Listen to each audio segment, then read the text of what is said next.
우리는 지난주에 하나님의 복이 되는 인생, 하나님의 복이 되는 가정, 또 하나님의 복이 되는 교회를 세우는 것에 대해서 말씀을 나누었습니다.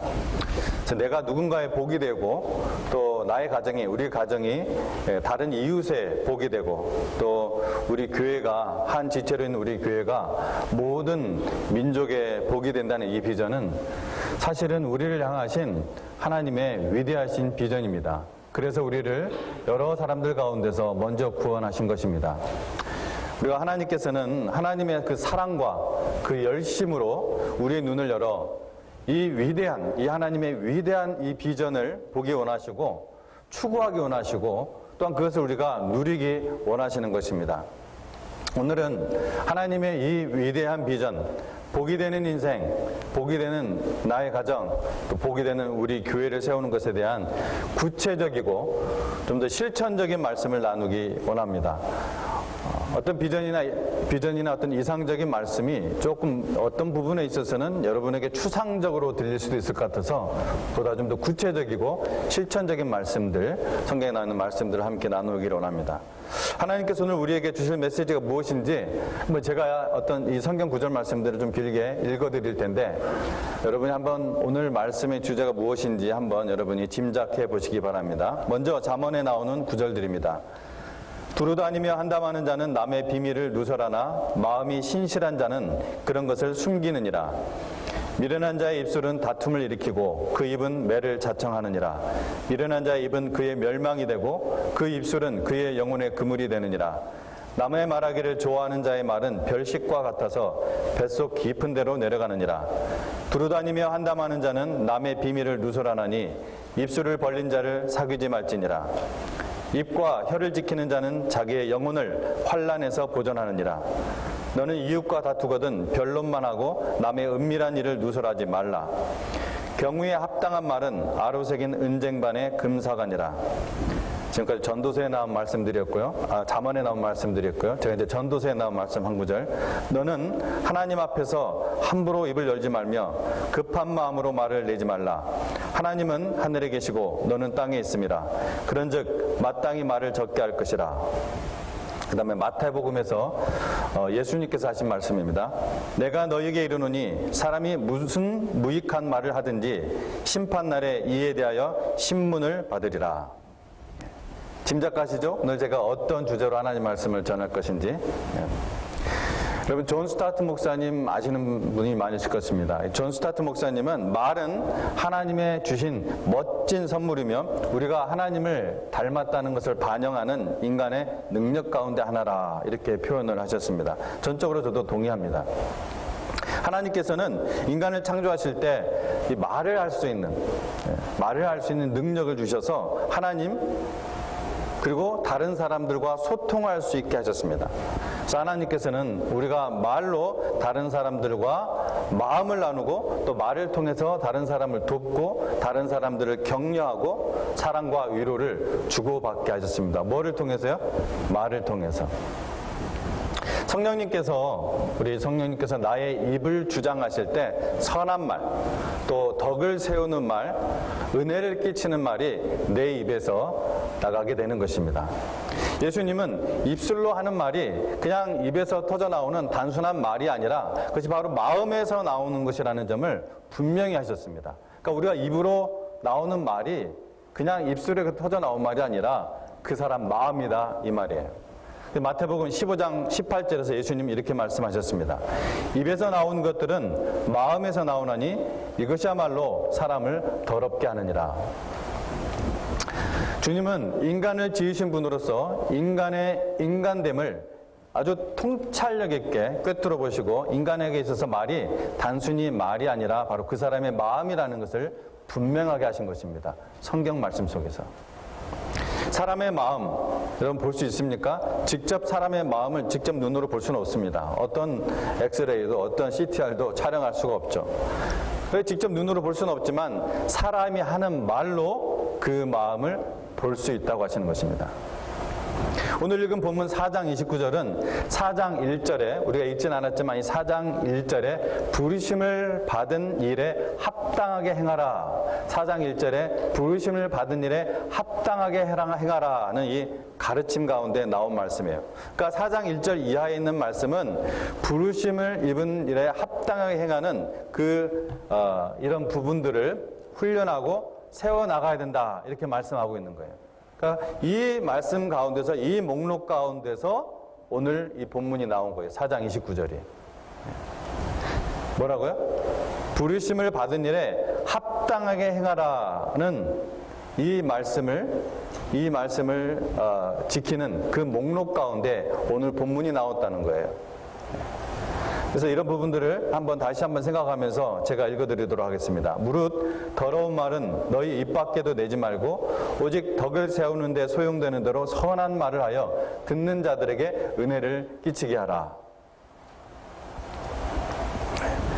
낱말은 새가 듣고 반말은 쥐가 듣는다, 이런 속담이 있습니다. 사실 새나 쥐가 사람 말을 이해할 수 있겠습니까? 이해 못하죠. 하지만 하나님은 우리가 하는 모든 말을 듣고 계시고 정확하게 무슨 의도로 말씀하시는지 정확하게 알고 계십니다. 예수님께서 사람이 무슨 말을 하든지 심판날에 이에 대하여 신문을 받으리라, 이 하신 말씀을 여러분, 저와 여러분이 정말 신중하게 잘 기억해야 될 것입니다. 우리는 말이라고 굉장히 쉽게 하는 경향이 저와 여러분에게 좀 있어요. 근데 이렇게 예수님은 분명히 말씀하셨습니다. 그걸로 인하여 마지막 심판날에 신문을 받을 것이다. 더러운 말은 너 입 밖에도 내지 말라.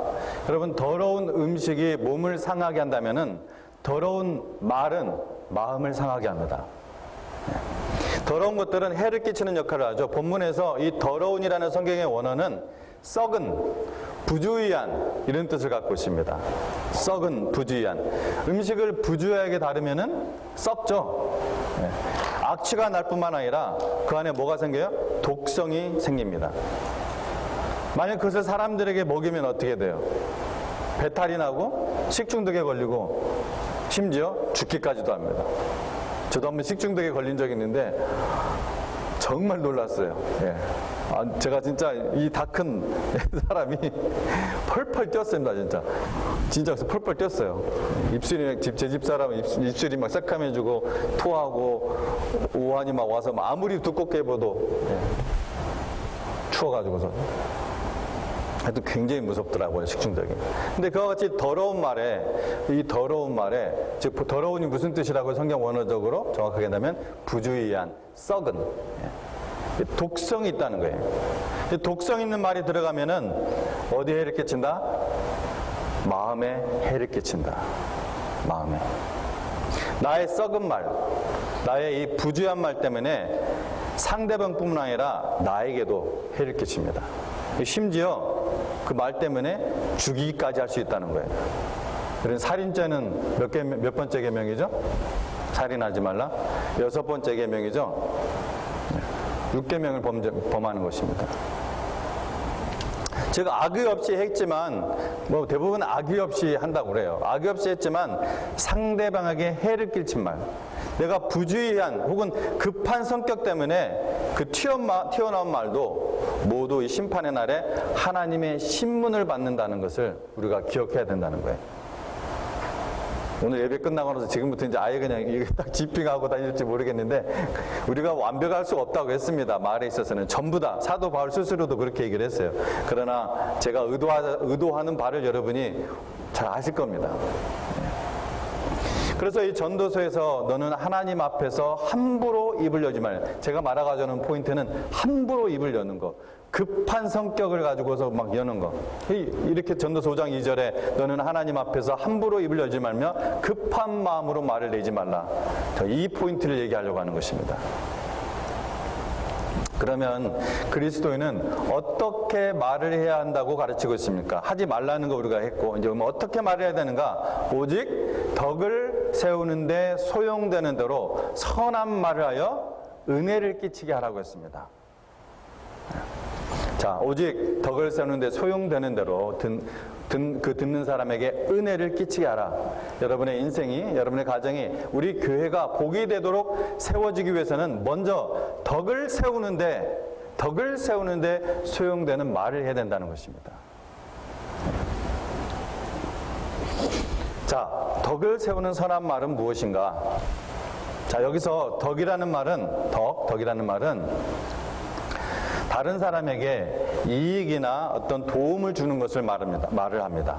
원어적으로. 그래서 말을 할 때 그 말을 통하여 다른 사람에게 이익을 주거나 도움을 주는 그런 말을 하라는 것입니다.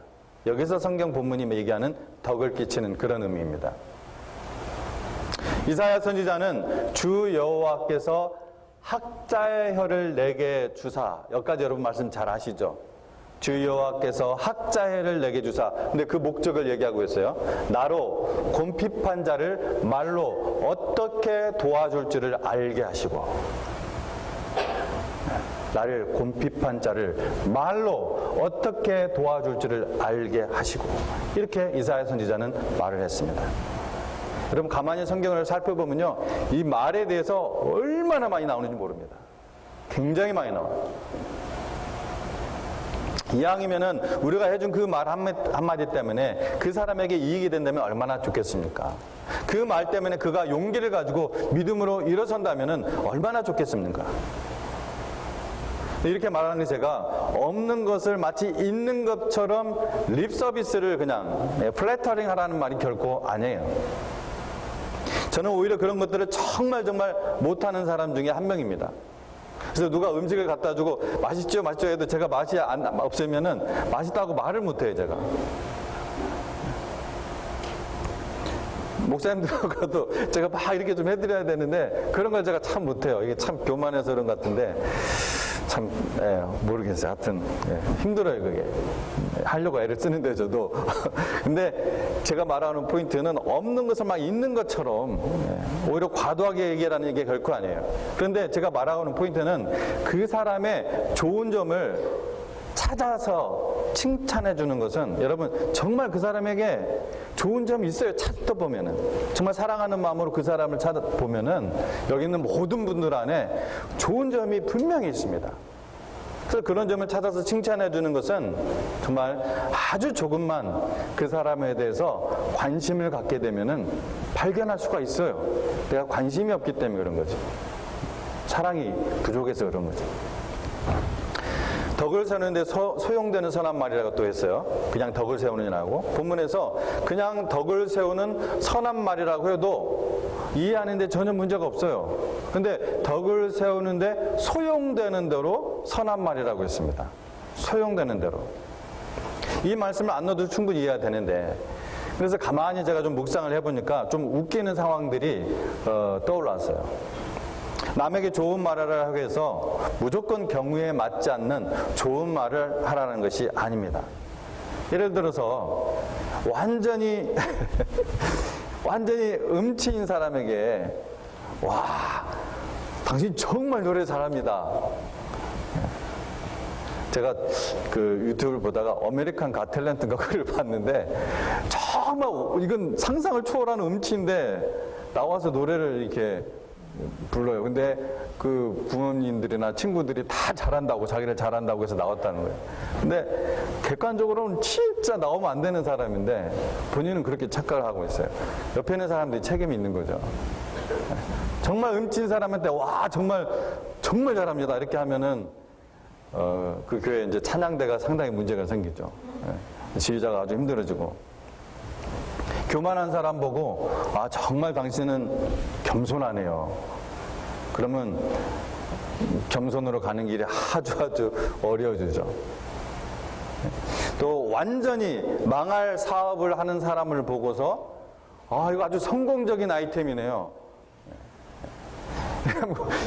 이거는 말이 안 되잖아요. 네? 칭찬하라고 해서 좋은 말만 하라고 해서 책임질 수 없는 그런 말을 하면 안 되잖아요. 그래서 귀를 훔치지 말고 가슴을 흔드는 말을 하라, 이런 말도 있던데요. 그러면 안 됩니다. 그래서 잠언 15장 23절에 보면은 때에 맞은 말이 얼마나 아름다운고, 때에 맞은 말이 얼마나 아름다운 거. 즉 오늘 이 덕을 세우는데 소용되는 대로, 이 소용되는 대로라는 말씀은 상대방의 필요에 맞는 말을 해야 한다는 것이에요. 경우에 맞는 말을 찾아서 하라는 것입니다. 진정으로 그 사람을 사랑하는 마음으로 보면은 그 사람을 칭찬해 줄 수 있는 모습을 발견할 수가 있습니다.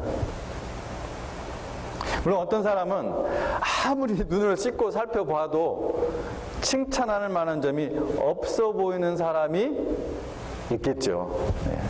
근데 그런 사람은 아주 드물죠. 정말 평생에 아주 만나기 힘든 그런 분들입니다. 이런 사람에게 긍정적이고 또 도움이 되면서 기분까지 좋게 해주는 말은 참 찾기가 힘들어요. 하지만 결코 힘들다고 해서, 그런 사람에게조차도 힘들다고 해서 그냥 아무렇게나 말해서는 안 된다는 거예요. 차라리 그런 경우는 아무 말 없이 하나님의 사랑으로 그 사람을 위해 함께 기도하십시오. 그것이 하나님의 선을 이룰 줄로 믿습니다. 그 다음에 듣는 자들에게 은혜를 끼치는 말을 하라고 했습니다. 은혜도 어떻게 보면 상당히 좀 추상적인 말이에요. 오늘 본문 29절 후반부에 듣는 자들에게 은혜를 끼치라고 했는데, 먼저 듣는 자들에게라는 말씀을 우리가 주의 깊게 새겨야 됩니다. 듣는 자들에게. 의사소통은 언어로 표현하죠. 그렇지만 이 언어로뿐만 아니라 비언어적인 표현들이 있습니다. 말의 톤도 매우 중요해요. 어떤 경우는 말의 내용보다 그 사람의 표정, 그 사람의 말의 그 톤이 더욱 중요할 때가 있어요. 자기가 아무리 좋은 의도를 가지고 최소한 화가 난 감정이 아니라 할지라도 목소리 톤이 막 높아지면 갑자기, 본래 그 사람이 톤이 높은 사람이면 괜찮아. 근데 평소에는 안 그러다가 갑자기 막 톤이 막 높아지면은 어떻게 돼요? 기분 좋으세요? 분위기가 좀 싸해지죠. 듣는 사람에게 은혜가 되지 않으면은 그 뜻이, 자기 의도는 그렇지 않았다 할지라도 그 뜻이 반드시 왜곡되게 되어 있습니다. 선을 이루지 못해요. 은혜를 끼치는 말의 내용은 어떤 것일까요? 그렇다면 우리가 비언어적인 것을 잠깐 얘기했는데, 이제 언어적인 내용, 어떤 원리로 우리가 사용할 수 있을까요? 하나님의 은혜와 이 사랑이 가장 잘 나타나는 것은 예수님의 복음입니다. 즉 이 십자가예요. 그 십자가의 은혜를 느낄 수 있게 하는 말이 가장 은혜로운 말일 겁니다. 우리의 언어 생활이 은혜로운 언어 생활이 되게 하려면은 바로 그 원리를 이용해야 된다고 믿습니다. 십자가의 보혈이 있는 마음으로 새겨보고 말한다면은 참으로 은혜로운 말이 되리라고 생각합니다. 다른 사람이 여러분 잘못한 것을 보거든 금방 왜 이렇게 잘못했는지 본인이 생각할 수는 있겠지만 그것을 나무라지 말고 그 잘못을 십자가를 통해서 십자가를 통과시킨 다음에 여러분 말하라는 것입니다. 말을 하더라도 십자가를 통과시킨 다음에, 그리고 말도 4장 15절의 말씀처럼 사랑 안에서 진리를 말하라. 우리가 읽진 않았지만 지금 같은 그 본문 맥락에 있어요. 어떻게 말하라고요? 사랑 안에서 진리를 말하라. 한국어 성경 대부분 여러분 개역 개정 성경을 가지고 계실 텐데, 이 개역 개정 성경만 사랑 안에서 행하라는 이렇게 번역을 해놨어요. 사랑 안에서 참된 것을 하라. 이게 좀 애매하게 번역을 했습니다. 애매하게. 근데 거의 다른 모든 한국어 번역들은 사랑 안에서 진리를 말하라, 스피크에 대해서 얘기를 하고 있습니다. 원어적인 의미가 그래서 그래요. 그래서 영어 성경도 다 speak the truth in love 이렇게 되어 있습니다. 행하는 게 아니라 사랑 안에서 진리를 말하라. 말하는 것에 대해서 얘기를 하고 있는 거예요, 지금. 그래서 복음을 전할 때도 그 사람하고 싸워서 이겨서 논쟁하려고 하는 것이 아니라 사랑 안에서 진리를 말하라는 것입니다. 사랑 안에서. 그런 의미예요. 그래서 하나님의 진리는 어떻게 해야 된다고요? 사랑 안에서 말해야 됩니다. 하나님의 진리는 사랑 안에서 말해야 됩니다. 십자가를 통해서 보면은 다른 사람의 잘못이 내 잘못보다 크게 보이지 않아요. 십자가의 눈으로 보면은 사람들의 그 허물과 잘못을 이해하고 용서할 수 있는 마음과 능력이 생깁니다. 이건 하나님이 주신 능력이 아니면은 안 돼요. 시간이 좀 걸리죠. 정말 아주 악한 사람을 볼 때는. 그러므로 이 십자가의 마음과 그 눈을 가진 사람의 말은 은혜로울 수밖에 없는 것입니다. 은혜로밖에. 여러분의 보이지 않는 그 십자가 여러분의 삶 속에, 여러분의 모습 속에 쫙 그려져 있다면은 그 사람의 하는 말이 은혜로울 수밖에 없다는 거예요. 자, 말씀을 좀 정리하도록 하겠습니다. 본문의 말씀, 덕을 세우는 데 소용되는 대로 이렇게 얘기했죠. 이 덕을 세우는은 성경 원어로 오이코도메입니다. 외우기 쉽죠? 오이코를 도메로 판다. 오이코도메.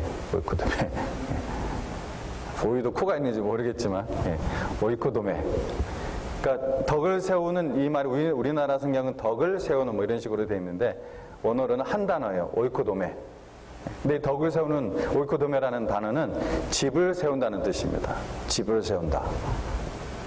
집을 허무는 것이 아닌 세우는데 소용되는 대로 말하라는 것입니다. 좀 더 제가 좀 근본적인 얘기를 하면서 넘어가도록 하겠습니다. 이 참된 예배는, 하나님 앞에서 이 참된 예배는 구원받은 사람만이 드릴 수가 있습니다. 엄밀한 의미에서.